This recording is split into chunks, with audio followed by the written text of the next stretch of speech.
أعوذ بالله من الشيطان الرجيم بسم الله الرحمن الرحيم وقالوا لولا أنزل عليه آيات من ربه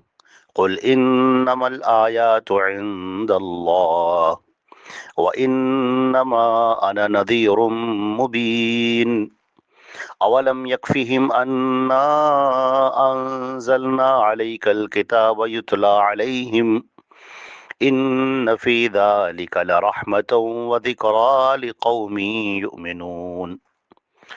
قل كفى بالله بيني وبينكم شهيدا يعلم ما في السماوات والأرض والذين آمنوا بالباطل وكفروا بالله أولئك هم الخاسرون۔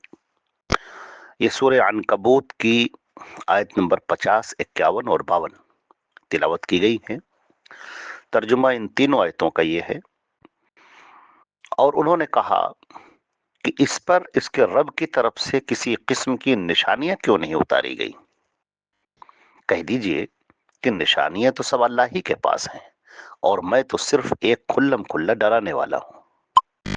اور کیا یہ ان کے لیے کافی نہیں ہوا کہ ہم نے تجھ پر کتاب نازل کی جو ان کے سامنے پڑھی جاتی ہے؟ بے شک اس میں یقیناً ان لوگوں کے لیے بڑی رحمت اور نصیحت ہے جو ایمان لاتے ہیں۔ کہہ دیجئے کہ اللہ میرے درمیان اور تمہارے درمیان گواہ کافی ہے، اور وہ جانتا ہے جو کچھ آسمانوں اور زمین میں ہے، اور وہ لوگ جو باطل پر ایمان لائے اور انہوں نے اللہ کے ساتھ کفر کیا، وہی لوگ خسارہ اٹھانے والے۔ حضرات گرامی، یہ آیات جو سورہ عنکبوت کی چل رہی ہیں، کفار مکہ کے سامنے جب ہمارے نبی صلی اللہ علیہ وسلم دعوت پیش کرتے تھے، قرآن پاک کی آیات سناتے تھے اور انہیں دین حق کی جانب بلاتے تھے، تو وہ آپ کا مذاق اڑاتے تھے، تمسخر، اور کہتے تھے کہ دیکھو اگر تم نبی ہو تو پھر وہ معجزہ دکھاؤ کہ یہ سامنے کا پہاڑ ہے، اس میں سے اونٹنی نکلے اور بچہ دے جیسے صالح علیہ السلام کے ساتھ ہوا تھا، یا ہمیں اور معجزہ دکھاؤ جیسے موسیٰ علیہ السلام کے ہاتھ میں لاٹھی تھی، وہ ڈالتے تھے سانپ بن جاتا تھا، تو ویسے ہمیں بھی دکھاؤ۔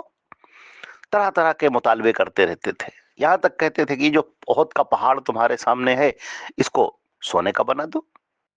یہ جو مکہ ریگستان ہے اس کی یہاں پر سرچشمے اور نہریں جاری کر دو، اس طرح کی چیزیں ہمیں دکھاؤ۔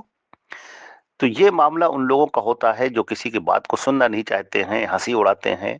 اور جو وہ باتیں پیش کر رہا ہے اس پر دھیان نہیں دیتے ہیں، بلکہ مذاق اڑانے میں لگے رہتے ہیں، ٹھٹھا اڑانے میں لگے رہتے ہیں۔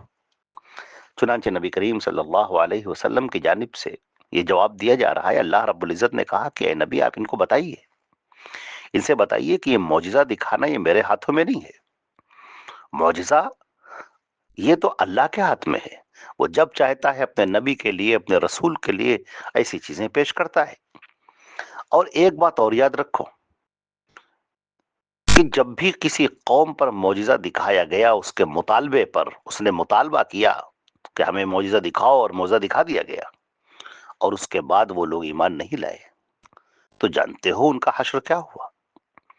پھر اس پوری قوم کو تباہ و برباد کر دیا گیا، ان پر اللہ نے عذاب نازل کیا، اور صفحہ ہستی سے،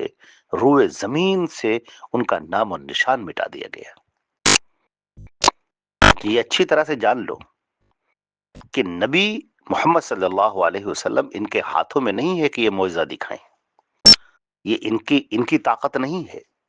معجزہ یہ اللہ کی طاقت ہے، وہ جب چاہتا ہے دکھاتا ہے۔ اس کے بعد یہ بات کہی جا رہی، پہلے یہ آیت وَقَالُوا لَوْلَا أُنزِلَ عَلَيْهِ آيَاتٌ مِّن رَبِّهِ، اور یہ لوگ کہتے ہیں کہ ان کے اوپر ان کے رب کی جانب سے وہ نشانیاں کیوں نہیں ظاہر ہوتی، یعنی وہ جو گزشتہ پیغمبروں کو معجزات دیے گئے تو وہی معجزات یہ ہمیں کر کے دکھائیں۔ قل انما الآیات عند اللہ، اے نبی آپ کہہ دیجئے کہ معجزات، یہ ساری نشانیاں، یہ سب اللہ کے پاس ہے، میرے پاس نہیں ہے، مجھے ان کا اختیار نہیں ہے، یہ میری اپنی کوئی طاقت نہیں ہے کہ میں تمہیں لا کر دکھا دوں اپنی طرف سے، بلکہ معجزات اللہ رب العزت نازل کرتا ہے، تو یہ معاملات صرف اسی کے ہاتھوں میں ہیں۔ اور فرمایا کہ وَإِنَّمَا أَنَا نَذِيرٌ مُبِينٌ، اور میں تو بس کھلم کھلا ڈرانے والا ہوں، میں تو صاف صاف اللہ کے پیغام کو تم تک پہنچانے والا ہوں۔ تو میری حیثیت کیا ہے؟ میری حیثیت یہ ہے کہ اللہ نے میرے اوپر اپنا کلام نازل کیا اور مجھ کو یہ حکم دیا کہ میں تم تک یہ بات پہنچا دوں، تو میں تم تک وہ بات پہنچا رہا ہوں۔ تم یہ مت سمجھو کہ میں ہی اللہ ہوں، میں اللہ ہونے کا دعوت نہیں کر رہا ہوں، میں خالق کائنات نہیں ہوں، میں عالم الغیب نہیں ہوں، میں اس پوری کائنات کا اختیار رکھنے والا نہیں ہوں،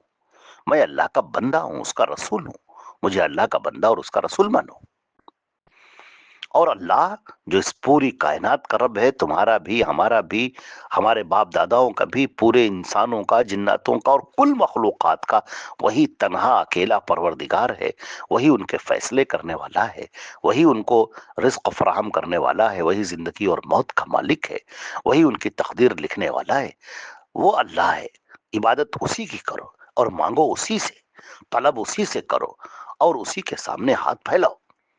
تو میں تم کو اس اللہ سے جوڑنے کے لیے آیا ہوں، میں تم کو اس اللہ کی طرف کا راستہ دکھانے کے لیے آیا ہوں۔ تم مجھ سے بار بار ان معجزات کا مطالبہ نہ کرو، معجزات تو اللہ کے ہاتھ میں ہیں، وہ جب چاہے گا ظاہر کرے گا۔ آگے فرمایا گیا، اولم یکفیہم انا انزلنا علیک الکتاب، کیا ان کے لیے یہ کافی نہیں ہے کہ ہم نے آپ کے اوپر یہ کتاب نازل کی ہے جو ان کے اوپر پڑھی جاتی ہے اور ان کو سنائی جاتی ہے؟ ان فی ذلک لرحمہ وذکری لقوم یؤمنون، اور اس کے اندر تو رحمت ہے اور یاد دہانی ہے ایمان لانے والوں کے لیے۔ اگر یہ غور کر کے دیکھیں تو معجزات تو تمہارے ساتھ میں موجود ہیں۔ ہمارے نبی حضرت محمد مصطفیٰ صلی اللہ علیہ وسلم امی ہیں، نہ لکھنا جانتے ہیں نہ پڑھنا جانتے ہیں، اور اس کے باوجود جو وہ کلام پیش کر رہے ہیں، وہ کلام ایسا ہے کہ پوری دنیا اس جیسا کلام لانے سے عاجز ہے۔ قرآن پاک بار بار چیلنج کرتا ہے کہ اگر تمہیں یہ شک ہے کہ یہ اللہ کا کلام نہیں ہے، کسی انسان کا کلام ہے، یہ محمد کا بنایا ہوا کلام ہے، تو تم بھی اس جیسا کلام لے آؤ، اس جیسا قرآن لے آؤ۔ پھر کہا گیا اس جیسی 10 آیتیں لے آؤ، پھر کہا گیا اس جیسی ایک کوئی سورہ لے آؤ۔ اگر تمہیں یہ شک ہے کہ یہ کلام محمد کا بنایا ہوا ہے صلی اللہ علیہ وسلم، کسی انسان کا بنایا ہوا ہے، تو جاؤ لے آؤ۔ پھر تم دیکھو گے کہ یہ قرآن پاک معجزات سے بھرا ہوا ہے۔ تمہیں اس بات پر یقین نہیں آتا؟ تم غور کر کے تو دیکھو کہ ایک امی شخص ہے، نہ لکھنا جانتے ہیں نہ پڑھنا جانتے ہیں، اور وہ باتیں بیان کر رہے ہیں جو یہودیوں کے بڑے بڑے علماء جن کے سر چکرا جاتے ہیں ان باتوں کو سن کر۔ وہ جو آتے ہیں سوالات کی فہرست لے کر آتے ہیں اور اس کے بعد بالکل خاموش ہو کر بیٹھ جاتے ہیں، ان کے چہروں کا رنگ فاق پڑ جاتا ہے۔ تمہیں یقین نہیں ہے اس بات پر؟ ہمارے نبی صلی اللہ علیہ وسلم کے ساتھ تو معجزات ان کے لگے ہوئے ہیں، اوروں کے معجزات تو ختم ہو گئے، لیکن ہمارے نبی صلی اللہ علیہ وسلم کا معجزہ تو قیامت تک باقی ہے، اور یہ معجزہ قرآن پاک کی شکل میں ہے، جو ہدایت کی کتاب ہے، رحمت کی کتاب ہے، یاد دہانی کی کتاب ہے۔ اس کے اندر آپ پڑھیں گے تو ایک سمندر ہے کہ آپ اترتے ہی چلے جائیں گے، گہرائیوں کا پتہ تک نہیں چلے گا۔ روزانہ آپ غور کریں گے اور روزانہ اس کے اندر سے ایسے ایسے موتی نکلیں گے، ایسے ایسے تدبر اور غور و فکر کرنے کے بعد ایسی چیزیں نکلیں گی کہ انسان ششدر رہ جاتا ہے اور حیران رہ جاتا ہے۔ یہ زندہ و جاوید کتاب تمہارے سامنے ہے، یہ آفاقی کتاب تمہارے سامنے ہے، تمہارے سمجھ میں نہیں آتا، یہ معجزہ تمہاری سمجھ میں نہیں آتا۔ آگے اللہ نے فرمایا قل کفا باللہ بینی و بینکم شہیدا، اے نبی آپ یہ کہہ دیے کہ میرے اور تمہارے درمیان اللہ گواہی کے لیے کافی ہے، اللہ رب العزت ہے، بس وہی ہمارے لیے کافی ہے۔ ہم تمہارے سامنے اللہ کا کلام پیش کر رہے ہیں، اللہ کا پیغام تم تک پہنچا رہے ہیں، تم مانو یا نہ مانو تمہاری اپنی فکر ہے، تمہارا اپنا معاملہ ہے، مانو یا نہ مانو، اللہ رب العزت ہمارے لیے کافی ہے۔ اس نے مجھے نبی بنایا ہے، میں اس کی باتوں کا ماننے والا ہوں، میں اس کی باتوں کو تم تک پہنچانے والا ہوں۔ اب اگر تم نہیں جانتے ہو تو اللہ تمہارے ساتھ کیا معاملہ کرے گا یہ وہ جانے، میرا کام تو تم تک پہنچا دینا ہے، اور میں سچا نبی ہوں، میں نبی برحق ہوں، کوئی جھوٹ نہیں ہے، کوئی فراڈ نہیں ہے، کوئی دھوکہ نہیں ہے۔ تمہیں ماننا ہو تو مانو، تمہاری سمجھ میں نہ آئے تو تم نہ مانو، تم جانو، لیکن یہ یاد رکھو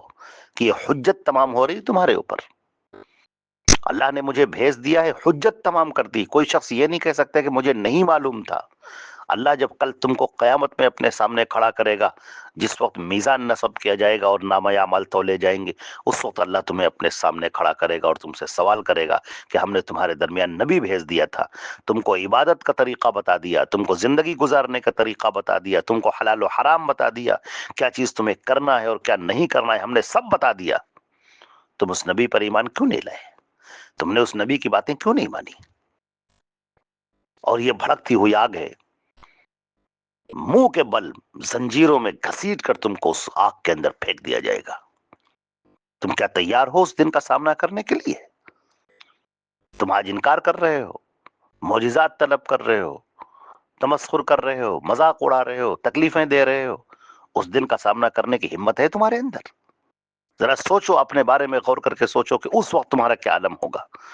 جس وقت اہل ایمان کو جنت مل رہی ہوگی، اللہ تعالیٰ فرمائے گا کہ جو ایمان والے ہیں وہ جنتوں کے اندر داخل ہو جائیں، اور جس وقت تم جیسے مجرمین کو وہاں پر کھڑا کیا جائے گا اور اس وقت ان سے سوال کیے جائیں گے اور اس کے بعد انہیں زنجیریں پہنائی جائیں گی اور منہ کے بل گھسیٹ کر جہنم میں پھینک دیا جائے گا۔